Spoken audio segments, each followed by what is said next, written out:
Salut tout le monde, j'espère que vous allez bien les amis, on se retrouve aujourd'hui pour cette nouvelle vidéo avec encore une fois pas beaucoup d'informations, c'est les vacances les amis, c'est tout à fait normal, mais voilà on a quand même deux trois petites actus assez intéressantes. On va démarrer avec les unes des quotidiens madrilènes, comme à l'accoutumée. Le quotidien AS qui titre Planeta Azul, la planète bleue. Une finale de Coupe du Monde des clubs hier entre Chelsea et le Paris Saint-Germain. Ce sont les Blues de Chelsea qui se sont imposés 3-0, une finale quasiment à sens unique.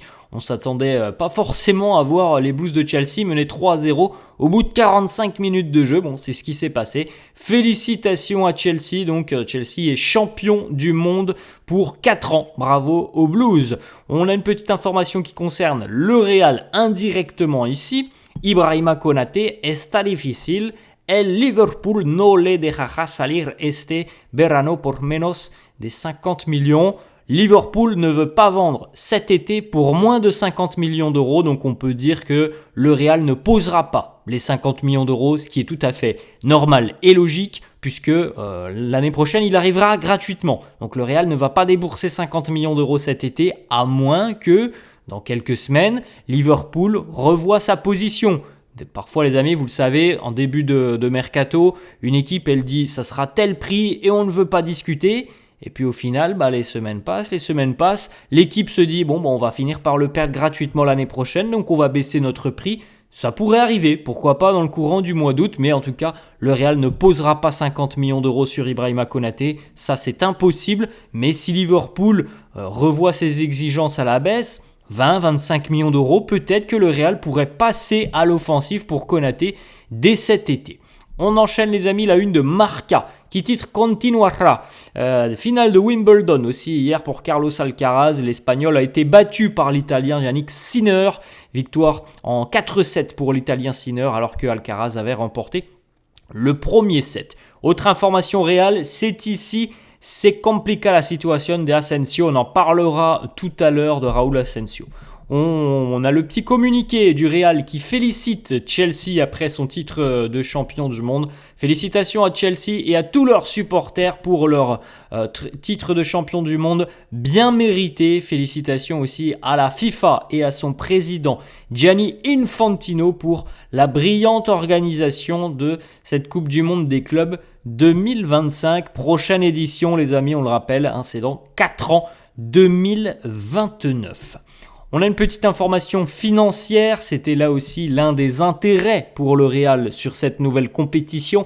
Le Real a engrangé près de 75 millions d'euros de revenus lors de cette Coupe du Monde des clubs de par ses victoires, de par son parcours. Voilà, 75 millions d'euros. Bon, après, évidemment, une victoire en demi-finale et une victoire en finale aurait rapporté presque, encore une fois, 70 millions d'euros de plus au Real. Je crois que c'était à peu près 30 et 30 millions. Donc, voilà, c'est quand même important. Le Real avait des objectifs financiers sur cette Coupe du Monde des clubs.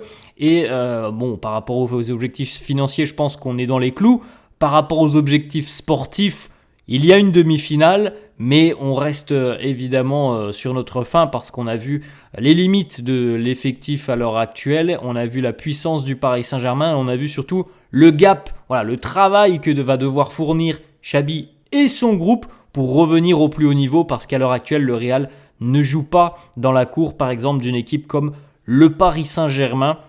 Alors on le répète encore une fois, mais au bout de 3 semaines, on a déjà vu des progrès chez Xabi Alonso et il y en a encore énormément à réaliser pour avoir un Real qui puisse être de nouveau sur le toit de l'Europe.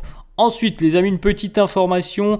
Normalement, aujourd'hui, en ce lundi 14 juillet, le Real devrait annoncer une nouvelle signature. En l'occurrence, Fabrizio Romano annonce que Álvaro Carreras devrait officiellement être annoncé par le Real dans le courant de la journée. Et puis autre information, la présentation, on ne va pas attendre le mois d'août, la présentation de Carreras devrait avoir lieu dès demain. Petite info aussi, Coupe du Monde des clubs, on peut le féliciter après ses performances exceptionnelles. Gonzalo Garcia est le soulier d'or. Alors, il n'est pas l'unique soulier d'or, mais il est soulier d'or de cette Coupe du Monde des clubs. Félicitations à lui, gamin du club, Gonzalo Garcia, qui arrive donc avec l'équipe première et qui performe brillamment au plus haut niveau. Donc soulier d'or aux côtés de l'attaquant d'Al Hilal Marcos Leonardo, le Brésilien, et aux côtés aussi de Serhou Guirassy. Ils sont 3 à se partager cette distinction. Félicitations à eux. Petite photo, les vacances ont démarré pour les joueurs. Vinicius sur un petit yacht très sympa. Voilà, il va recharger les batteries, on l'espère, pour Vini qui va revenir dans 3 semaines à peu près avec les batteries rechargées et qui va nous offrir une très belle saison. Petite information d'Edou Aguirre sur le dossier Ibrahima Konaté. À l'heure actuelle, le plan du Real n'a pas bougé. Signé le défenseur français en 2026 gratuitement. Le joueur veut rejoindre le Real et serait très heureux du plan madrilène. Donc voilà, il est prêt tout simplement à attendre un an, à continuer avec Liverpool, à terminer son contrat avec les Reds pour arriver gratuitement l'année prochaine. On est dans le même cas de figure que Trent Alexander-Arnold qui avait attendu, voilà, tout simplement la fin de son contrat pour quitter Liverpool.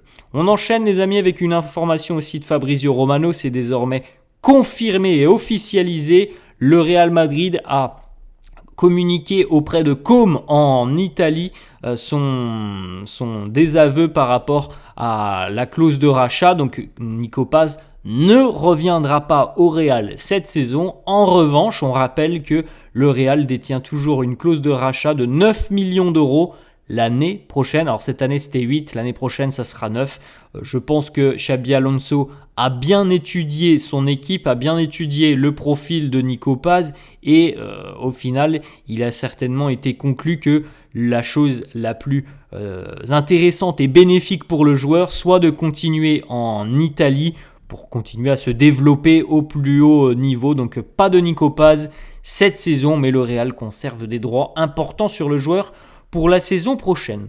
Une petite information, Marca, donc selon le quotidien espagnol, Xabi Alonso n'est pas convaincu de Dani Ceballos et donc Dani Ceballos pourrait faire partie des joueurs susceptibles de quitter le Real cet été. C'est toujours un joueur qui est de rotation, Dani Ceballos. Donc après c'est une question de profil, hein. Xabi Alonso étudie évidemment, je pense, tous les joueurs, tous les profils. Il en a certainement conclu que pour ce qu'il veut mettre en place, Dani Ceballos n'est peut-être pas le joueur qu'il faut affaire à suivre tout au long de l'été.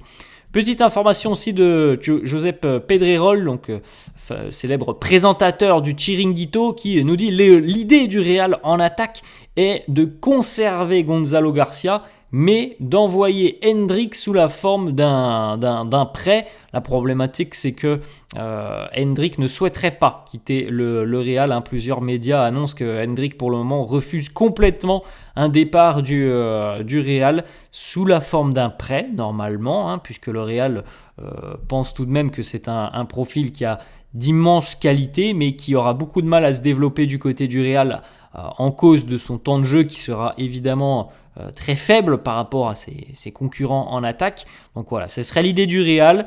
Le mercato est encore long, les amis, encore 45 jours de mercato. Marca qui nous parle de Raúl Asensio, on l'avait vu tout à l'heure sur la une du quotidien.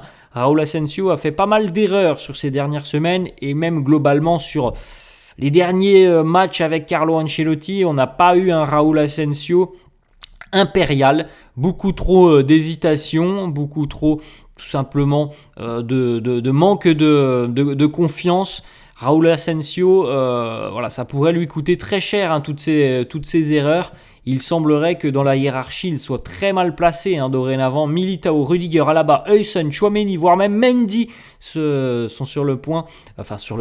sont devant lui dans la hiérarchie. Alors après, ça sera évidemment le choix de Xabi Alonso, mais on a bien compris, les amis, qu'il y avait déjà une place attitrée à Dean Huijsen. Ensuite, ça dépend de comment on joue aussi, ça dépend du système, mais Dean Huijsen en charnière, ça je pense que c'est acté. Ensuite, voilà, Militao et Rudiger sont pour moi les deux options les plus sérieuses si on est sur une formule à trois axiaux. Bon, Carreras par exemple sur le côté ou Fran, Dani Carvajal ou Trent. Pour moi, c'est à ça que ressemblera la défense du Real l'année prochaine. Donc Raúl Asensio, oui, comme on l'a dit il y a 48 heures, je pense que les minutes de Raúl Asensio vont être faméliques cette saison, c'est mon avis. Ensuite, on va terminer, les amis, avec une petite photo, un petit trombinoscope des 20 entraîneurs qui vont officier cette année en Liga. Vous pouvez faire un petit arrêt sur image si ça vous intéresse. Voilà les amis, la fin de cette vidéo. J'espère que ça vous a plu. N'hésitez pas, comme d'habitude, à lâcher un petit pouce bleu. Merci à tous ceux qui le feront. N'hésitez pas à vous abonner à la chaîne. Je vous souhaite une très bonne journée et je vous dis à demain. Ciao.